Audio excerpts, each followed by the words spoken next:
오늘 시작하는 첫 철야 예배인데 말씀을 이렇게 기도하는 중에 오늘 5절의 말씀을 보니까 하나님이 형통케 하셨더라라는 말씀이 있습니다. 오늘 서강교회 온 성도들이 가정이 생업이 여기 표현된 말씀처럼 하나님께서 형통하게 해주시는 그런 놀라운 은혜와 복이 임하기를 축복합니다. 형통한다는 것은 내가 바라고 원하는 일이 되어지는 거죠. 그 되어지는 건데 우리는 되어지기를 원하지만 되어지게 해주시는 분은 하나님이시란 말씀이잖아요. 하나님이 형통하게 하셨다니까. 그렇다면 중요한 것은 뭐냐면 우리 형통하기를 바라지만 내가 형통하게 될 수 있는 비결은 하나님이 형통하게 해 주실 때라는 거잖아요. 그 어떠한 사람에게 하나님은 이 형통함의 복을 주시는가라는 거예요. 오늘 우시야 왕의 이야기가 나옵니다. 이 우시야 왕의 이야기인데 나이 16살의 왕이 됐답니다. 어린 나이에 왕이 된 거죠. 근데 비록 어린 나이에 왕이 되었지만 이 우시야 왕은 형통한 자가 되었을 뿐만 아니라 뒤에 15절의 말씀에 가서 보시면 15절 마지막 부분을 보면 그의 이름이 멀리 퍼졌다는 거예요. 주변 나라들, 주변 민족속들에게로 이 우시야 왕의 이름이 널리 퍼져갔다는 거예요. 근데 그 널리 퍼져갈 수 있었던 이유가 무엇이냐?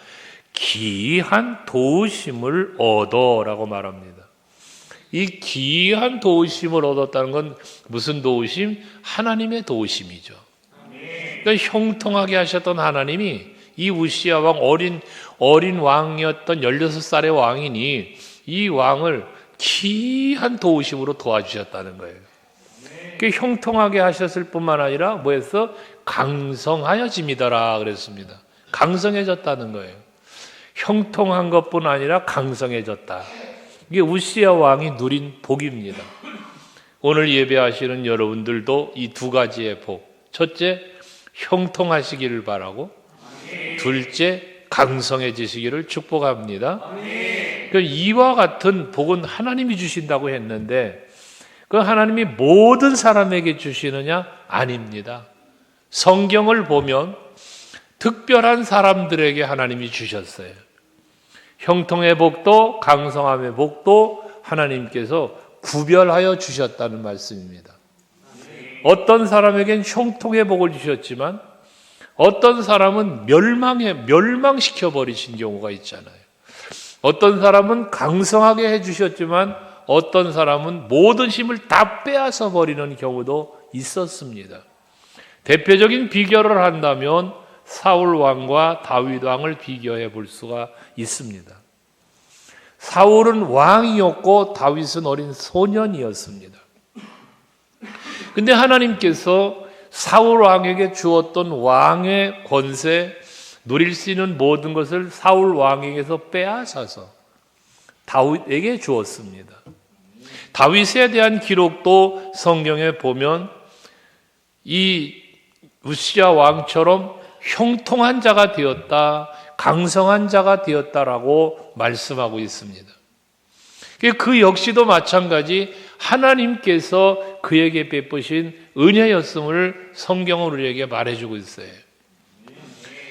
우리가 몇 차례 묵상했던 말씀이기도 한데 사무엘하 5장 10절 말씀을 보시면 다윗의 강성함을 이야기해요. 오늘 여기 15절에도 우시야 왕의 강성함을 이야기하는 것처럼 사무엘하 5장 10절에 보면 다윗의 강성함을 말하는데 같이 한번 읽어볼까요? 시작. 만군의 하나님 여호와께서 함께 계시니 다윗이 점점 강성하여 가니라. 할렐루야. 다윗이 강성해질 수 있었던 이유를 어디에다 놓았습니까? 만군의 하나님 여호와께서 함께 계시니입니다. 잘 아시는 것처럼 골리앗과 싸우러 나아갈 때에 다윗은 만군의 여호와의 이름을 가지고 나아갑니다. 그 전쟁의 현장에 많은 사람이 두려워 떨며 도망을 치는 상황이지만 다윗은 나와 함께 계시는 그 하나님을 믿는 믿음으로 나아갈 때에 골리앗을 쓰러뜨리는 그 전쟁을 승리하는 놀라운 역사를 이루었단 말이죠. 이것처럼 오늘을 살고 있는 우리 모두가 다 같이 이런 하나님의 은혜 속에 살기를 원하는 거예요. 할렐루야. 우리 좌우 앞뒤를 향하여 서로에게 축복합시다. 다윗처럼 우시아처럼 형통합시다. 한 번 더 다윗처럼 우시아처럼 강성해집시다.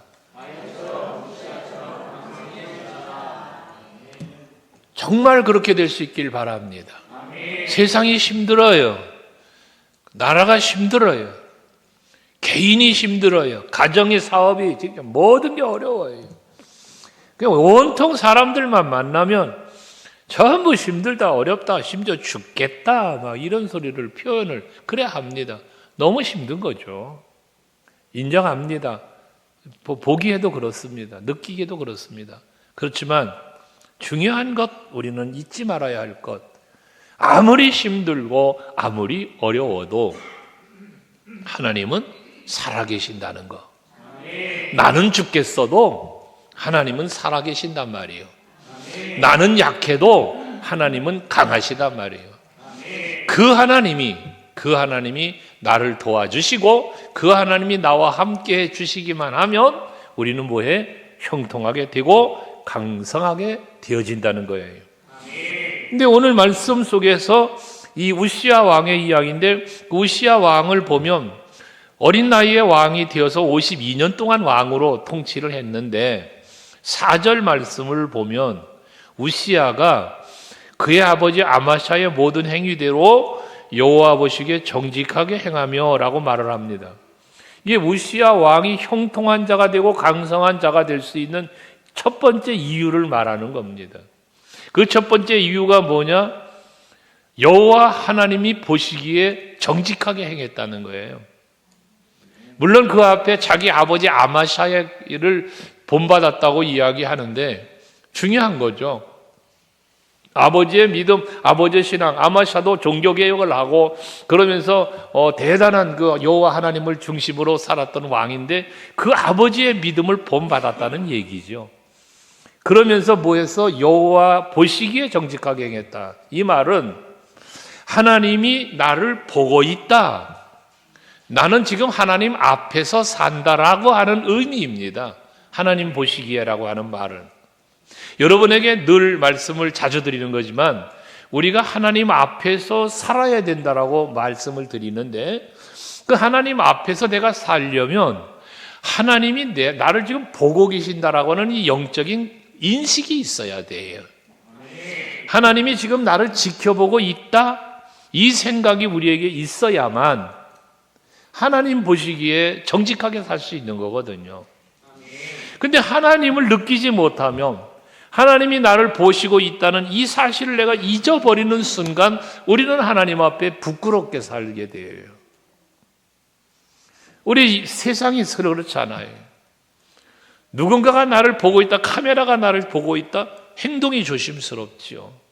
그런 원리처럼 우리는 언제나 하나님이 보시기에, 즉 하나님이 나를 보고 있다, 난 지금 하나님 앞에 있어, 이러한 의식을 가지고 정직하게 행하는 여러분들이 되시자는 거예요.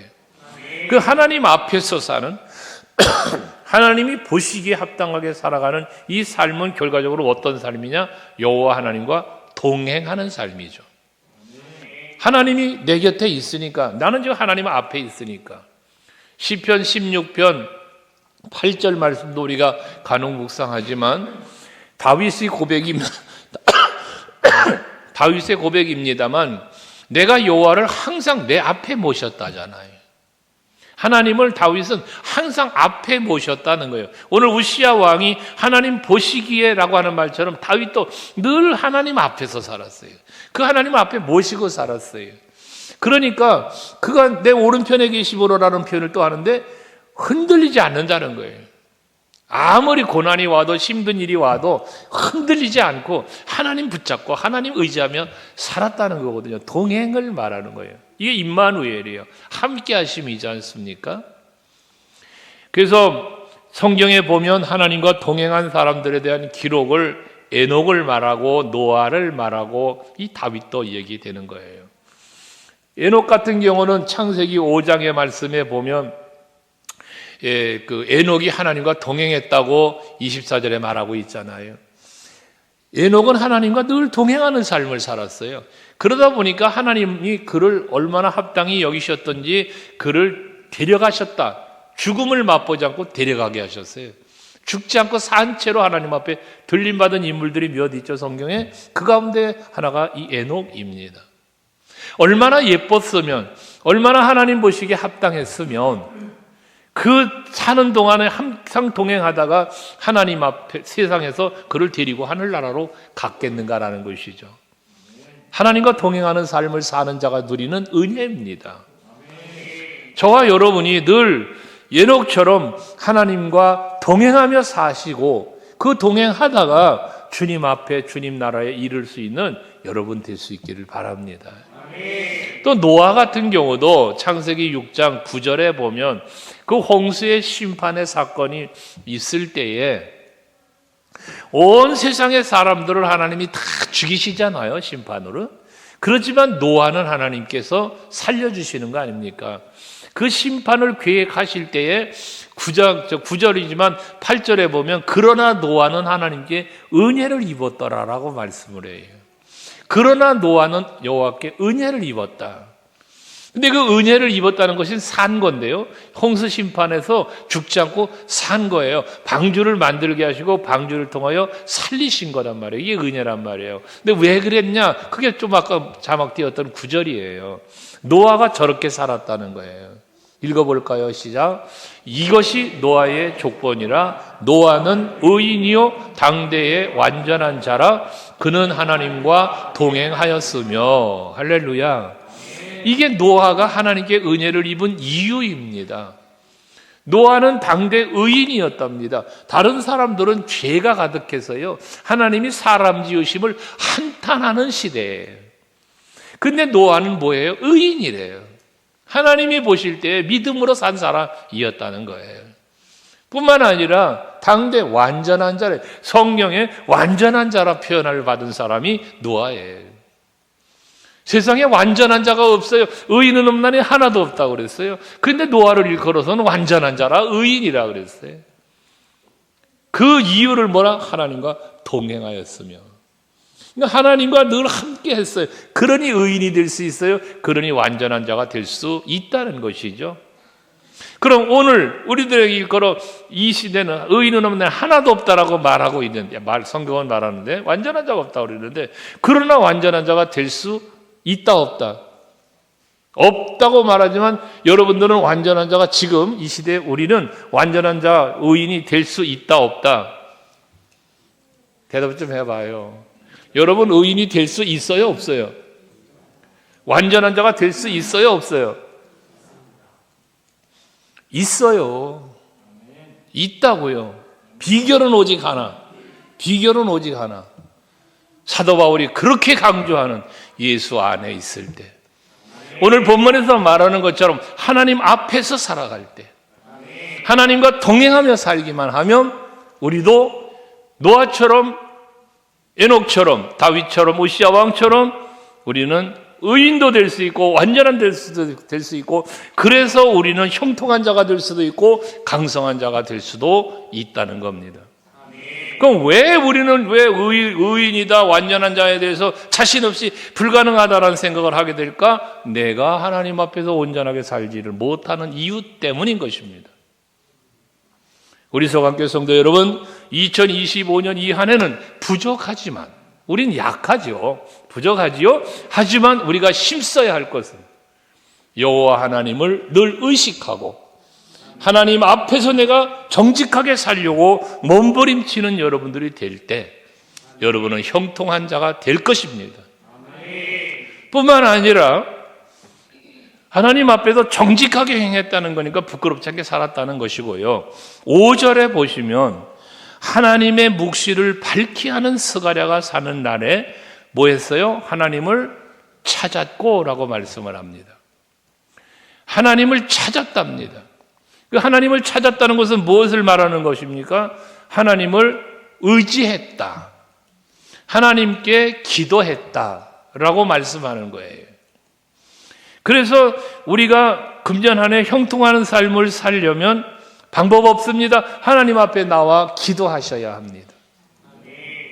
그러면 그게 하나님을 찾는 거거든요. 분명히 마태복음 7장에서 하나님 예수께서 약속하셨잖아요. 구하라 그리하면 주실 것이고 찾으라 그리하면 찾을 것이라고. 그러니까 하나님 우시야 왕은 5절에서 하나님을 찾았다라고 말하는 것은 하나님을 구했다는 거예요. 하나님 의지했다는 것입니다. 2025년 여러분 범사가 잘 되고 형통하기를 원하신다면 하나님을 찾으시기 바랍니다. 어디서 찾을까? 하나님 어디서? 가장 먼저 하나님을 찾아야 할 처소는 성전입니다. 왜? 이 성전에 여호와께서 내 이름을 여기에 두겠다 하셨고, 너희들이 기근이나 재앙이나 질병이나 전쟁이나 어려운 일들을 만났을 때면 여기 찾아와서 여기 성전에 와서 기도하면 내가 다 들어 응답해 주시겠다고 약속한 곳이 성전입니다.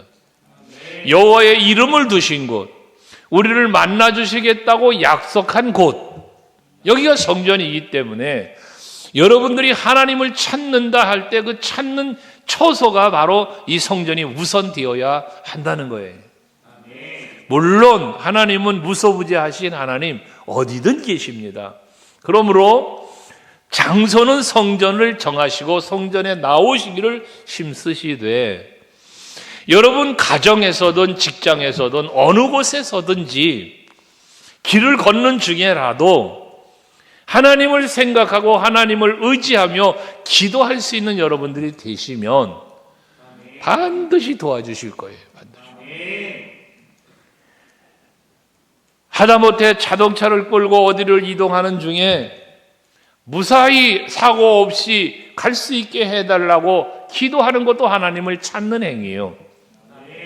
안전을 지켜달라는 거, 뭐 차가 막히는 곳이라 막히지 않게 해달라고 하는 것, 전 이런 경험 참 많이 했어요. 주일날에 집회 약속이 있어 헌신 예배나 집부흥의 약속 시간을 맞춰 가려다 보면 바쁘게 가야 할 때가 한두 번이 아니에요. 그럼 막히면 안 돼. 차가 막히면 늦어. 그럼 기도하고 가는 거예요. 기도하며 가는 거예요. 그럼 희한스럽게도 하나님은 길을 열어주셔요. 그래서 그 시간을 늦지 않게 해주시는 이런 경우를 많이 보았고요. 뭐 성교지를 다니면서 여러 가지 일을 겪었던 경우들도 많고요. 이 성전에서만 아니라 어느 곳에서든지 하나님을 찾고 하나님을 의지하고 기도하면 바로 응답해 주시는 은혜가 너무나 많은 거죠. 너무나. 바로 이 우시야 왕은 그렇게 하나님을 찾는 왕이었다는 거거든요. 그 사무엘 하악가 10절 말씀을 얘기했는데 그 19절 말씀에 보면 사무엘 5장 사무엘하 5장 19절을 보면 블레셋과 다윗이 왕이 되고 첫 번째 전쟁을 그 여부스 족속하고 전쟁을 하고 승리한 후에 다윗이 막 강성해진다는 소식을 블레셋 사람들이 듣고, 그리고 그를 그냥 둘 수 없으니까 공격해 왔어요. 그런데 이 블레셋이 쳐들어오니까 다윗은 어떻게 됐다 그랬어요? 강성해진 왕이 되었다 그랬잖아요. 여호와께서 함께 하시면서. 그러니까 그 강성한 힘을 과시하며 싸우러 나갈 수 있었지만 여기 오늘 19절에 보면 다윗은 뭐합니까? 블레셋 사람과 전쟁을 하는 상황 앞에서 여호와께 여쭈어 이르되 그랬잖아요. 여호와께 여쭈어 이르되, 이 말은 뭐냐? 오늘 여기 본문으로 말하면 하나님을 찾았고에 해당되는 거예요. 하나님의 생각, 하나님의 뜻, 하나님이 하실 일을 물어보았다는 거예요. 지금 저 블레셋 사람들이 쳐들어왔는데 내가 지금 저 블레셋 사람들을 향해서 싸우러 올라갈까요? 말까요? 하나님 앞에 여쭈어 보았다는 거예요. 하나님 저들 내 손에 붙여주실 겁니까? 옆 손을 붙여준다는 건 이기게 해주실 겁니까? 라는 질문이죠. 그걸 여호와 하나님 앞에 물었다는 거예요. 그러니까 하나님은 그렇게 묻는 다윗에게 답을 주시지 않습니까? 여호와께서 다윗에게 말씀하시기를 올라가라. 올라갈까요? 하고 물으니 그래 올라가. 저들 내 손에 붙여줄 겁니까? 그러니까 그래 내가 내 손에 넘겨줄게. 이게 하나님의 응답이었단 말이에요. 그러니까 다윗은 그 하나님께 확인하고 하나님을 찾았고 물었고 답을 듣고 올라가서 이겼어요. 그런데 뒤에 가보면요, 25절에 보면, 사무엘하 5장 25절에 보면 동일한 사건이 나와요. 그 앞에 23절을 먼저 보면, 23절에 보면 다윗이 또 물어봐 여호와 앞에. 왜? 블레셋이 또 쳐들어왔어요. 여러분, 블레셋과의 전쟁은요, 마치 우리는 영적으로는 사탄과 싸우는 것과 같아요. 마귀는 여러분 절대 포기하지 않아요. 여러분들이 영적으로 강건하게 무장이 돼 있어서 한번 유혹하거나 공격하러 왔다가 여러분들이 막 기도하고 예수의 이름으로 말씀으로 무장돼서 물리치니까 도망갔어요? 쫓겨갔어요? 그럼 다시 안 와요? 또 와요. 주님 오시는 날까지 마귀는 여러분 절대 포기하지 않아요. 또 와서 블레셋이, 이때 다윗은 하나님 앞에 뭐해? 또 여쭈어 보는 거예요. 전에 이겼던 블레셋이에요. 이겨본 경험이 있어요. 다윗은 지금 힘이 막강해졌어요. 하지만 공격해 오니까 또 여호와께 묻는 거예요. 그랬더니 이번엔 여호와께 올라가지 말아라. 이번엔 하나님이 올라가지 말라는 거예요. 그러면서 오히려 뒤로 돌아가서 뽕나무 숲을 맞은편에서 그들을 기습을 해라. 정면으로 싸워가지 말고 돌아가서 뒤에서 기습을 하라고 전투의 방법을 다윗에게 알려주시는 하나님. 그럴 때에 다윗이 이렇게 하나님을 찾았고 물었고 기도했는데 중요한 사실은 뭐냐면 25절 아까 띄웠었죠. 25절을 보시면 같이 읽어볼래요? 시작. 이에 다윗이 여호와의 명령대로 행하여 블레셋 사람을 쳐서 게바에서 겟셀까지 이르니라. 할렐루야. 여기 핵심적인 건 뭡니까? 다윗이 여호와의 명령대로 행하였다는 거예요. 여러분, 우리가 하나님을 찾고 하나님을 기도하고 매우 중요한 건데, 더 중요한 게 뭐냐? 하나님 앞에 여쭤보았어요. 하나님의 뜻을 찾았어요. 오늘도 말씀을 여러분이 들어요. 말씀을 통해서 내가 뭔가 깨달아요. 그 다음 단계가 뭐냐? 깨달은 대로, 하나님 말씀하신 대로 순종하며 사는 거예요. 거기에 놀라운 하나님의 은총과 축복이 임하는 거예요. 그게 형통한 자가 되어지는 비결이라는 것입니다. 말씀에 순종하는 거예요.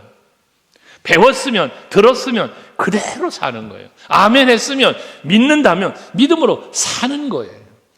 거기에 형통이 있는 것입니다. 아브라함이 하나님의 명령을 듣고 고향 친척 아버지 집을 떠나갈 때에 하나님이 그를 지켜주시는 거예요. 이스마엘 내쫓아 해도 혈통적인 장자지만 내쫓아 버렸을 때 이삭을 통한 번성의 복을 하나님은 주시는 거예요. 이삭을 번제로 드리라고 할 때가 하나밖에 없는데 이거. 하지만 말씀에 순종하여 드렸을 때에 하나님께서 그를 죽이시지 않고 살리셔서 아브라함의 언약의 후손을 번성하게 해주신 거잖아요. 약속대로 이루어 주신 거잖아요. 뭐 할 때? 순종할 때. 순종이 뭔데? 순종이라는 결과를 이끌어낸 데는 믿음이라는 게 따라 있었던 거잖아요. 여러분들에게 하나님을 찾고 하나님께 기도하고 하나님과 동행하는 거 매우 중요하지만 그 바닥에 뭐가 있어야 되냐? 믿음이 있어야 된다는 겁니다.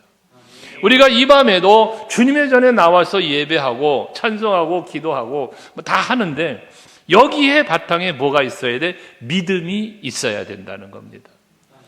믿음이 없는 예배는 하나님 앞에 연락되지 않아요. 가인과 아벨의 제사를 말씀하시잖아요. 아벨은 가인보다 더 나은 제사를 드렸답니다. 하나님께서 말씀하신 거예요. 아벨의 제사는 하나님이 안 받았어요. 아벨의 제사는 받으셨어요. 그것 때문에 가인이 노하여 아벨을 죽인 거잖아요. 근데 그 이유에 대하여 히브리 기자가 말하는 거예요. 아벨은 가인보다 더 나은 제사를 드렸다고. 그 앞에 무슨 조건이 들어서? 믿음으로. 믿음으로 아벨은 가인보다 더 나은 제사를 드렸대. 하나님이 받으실 만한 제사를 말하는 거예요. 그게 뭐다? 믿음이었다는 겁니다. 곡식이었느냐 짐승이었느냐가 아니에요, 여러분. 곡식으로 제사를 드리냐 짐승으로 제사를 드리느냐가 연락받느냐 안 받느냐가 이 조건이 아니라 믿음으로 드렸냐 아니냐였다는 것입니다. 만약에 아벨의 믿음으로 가인처럼 첫 소산의 꽃을 가지고 곡식을 갖고 제사를 드렸다?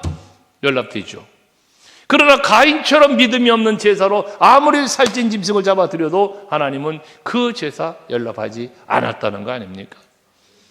사울 왕의 그 행위 속에서 사무엘을 통하여 꾸짖으심이 그거잖아요.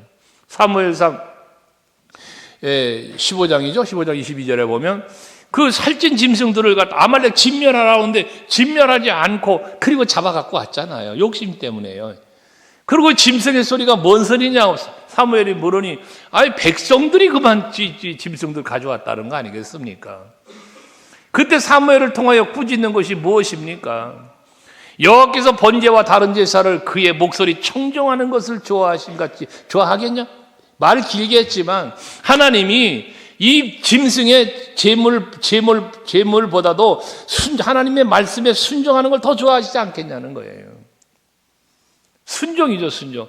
그래서 순종이 제사보다 낫고 듣는 것이 수양의 기름보다 나으니라고 말하는 거죠. 여러분, 우리가 하나님을 찾고 하나님 앞에 정직히 행하는 것 다 좋아요. 구하는 것 좋아요. 거기 바닥에 뭐가 있어야 된다? 믿음. 그 믿음이 결국 히브리서 11장에 말하는 것처럼 믿음이 없인 하나님을 기쁘시게 못한다. 그 믿음의 결과가 무엇이기에? 순종이기에. 순종보다 하나님을 기쁘시게 하는 것 없어요. 왜 하나님이 진노하십니까?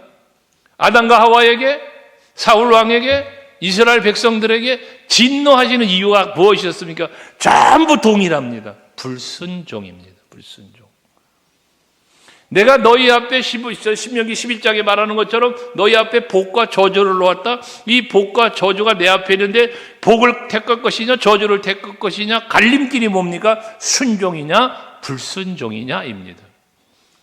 그럼 순종이냐 불순종의 갈림길에 뭐가 있어? 믿음이 있냐 없냐라는 것이잖아요. 오늘 이 밤에 예배하는 여러분들은 믿음이 있어 이 밤에 여기 오셨고 말씀 믿음으로 아멘으로 받으시고 믿음으로 기도하시고 믿음으로 찬송하실 때 하나님 연락하시고 그에 합당한 복을 주어 형통케 하시는 겁니다. 그래서 그 하나님을 찾았는데 하나님을 찾을 동안에 하나님이 형통하게 했다. 하나님을 찾을 동안.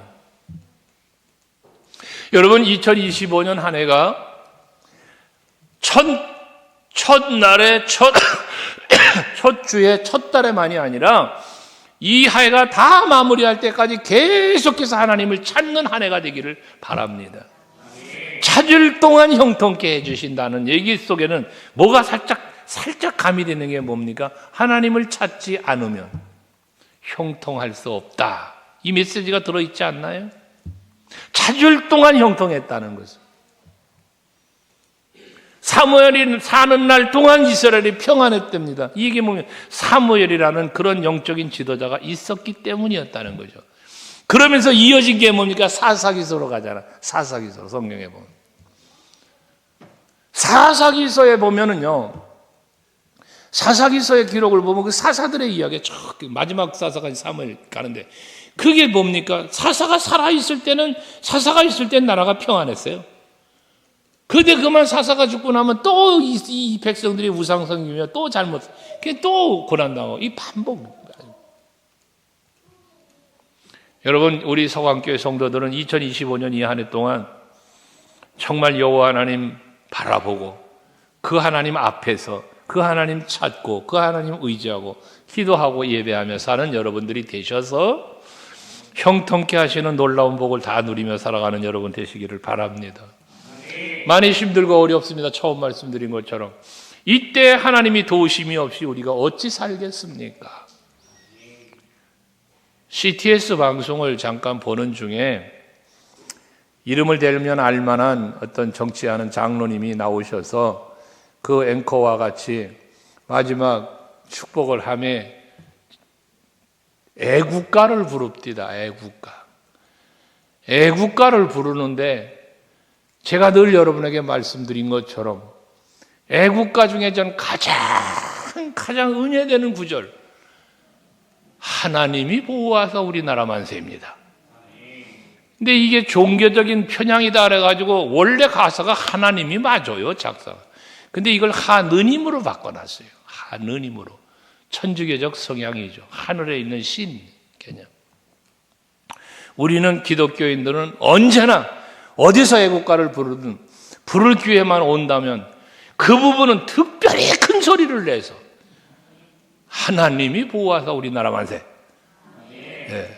제가 예전에 서울지검에서 그 중앙지검에 그 애들 상담하러 다닐 때도 보면 그 애국가를 부를 때가 있어요. 같이 이렇게 이제 검사들이랑 이제 행사가 있거든요. 그 애국가를 부릅니다. 그러면 우리 목사님들 몇 분이 약속을 합니다. 그 구절을 크게 부르자고. 그래서 하나님이 보호하사 우리나라 만세라고 크게 불렀던 기억이 있습니다. 집회 갔을 때 그 교육을 시켜서 교육을 받은 올림픽 받은 선수 붕사 장 누군데 이름이 지금 생각 안 나. 우리 그 시찰에 있는 목사님의 조카예요, 걔가 아니지 나이가 제보다. 이 친구가 메달을 따서 금메달 따서 애국가가 울려 퍼지는데 방송에 나왔어요. 그게 방송에. 근데 역시 그 녀석이 아니지 나이도 있는데 하나님이 보호하사를 정확하게 발음하는 게 방송에 나왔어요. 여러분, 제가 왜 이 애국가 얘기를 갑자기 하느냐? 우리는 우리의 믿음과 삶의 중심이 하나님이어야 한다는 겁니다.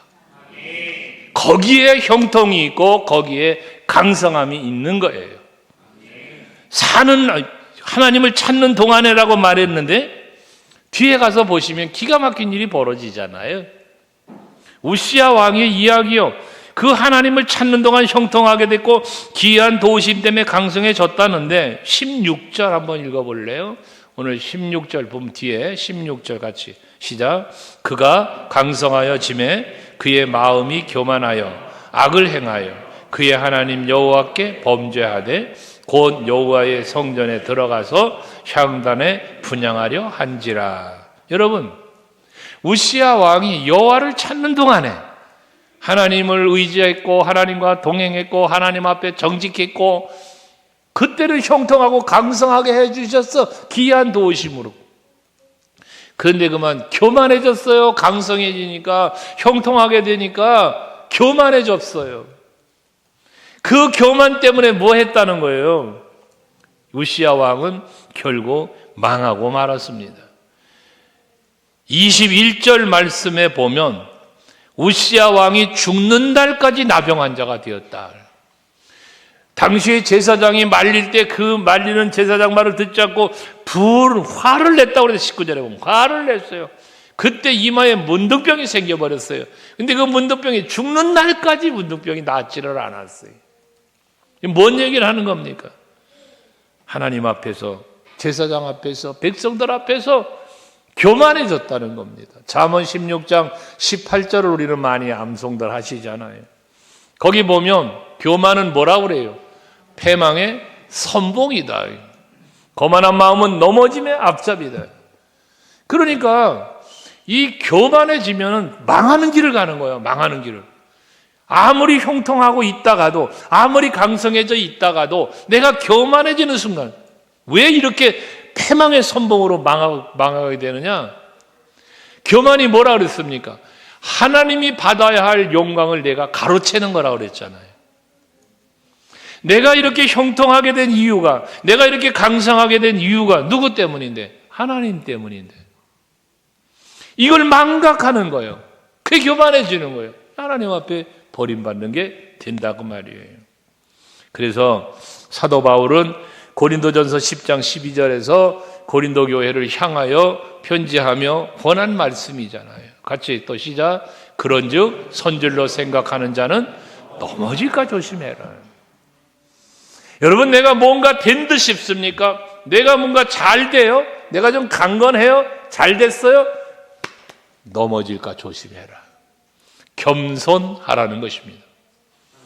그래서 야고보 사도나 베드로 사도를 통해서 겸손한 자에게는 은혜를 베푸시고 교만한 자는 물리치고 대적하신다고 하나님께서 말씀하시는 겁니다.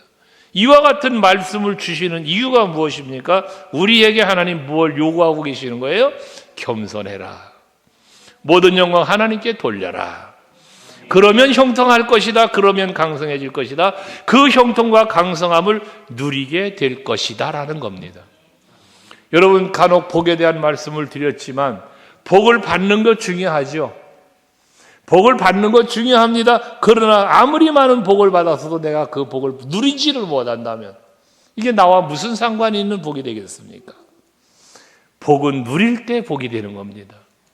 그러니까 여러분들이 언제나 여호와 하나님 앞에서 여호와 보시기에 정직하고 여호와 보시기에 기뻐할 만한 그러한 믿음으로 순종으로 겸손으로 사셔서 2025년 이 한 해가 지나기까지 영원히 주님 나라 오시기까지 형통이 계속되고 강성함이 계속되어지는 우리 모두가 될 수 있기를 주의 이름으로 축복합니다.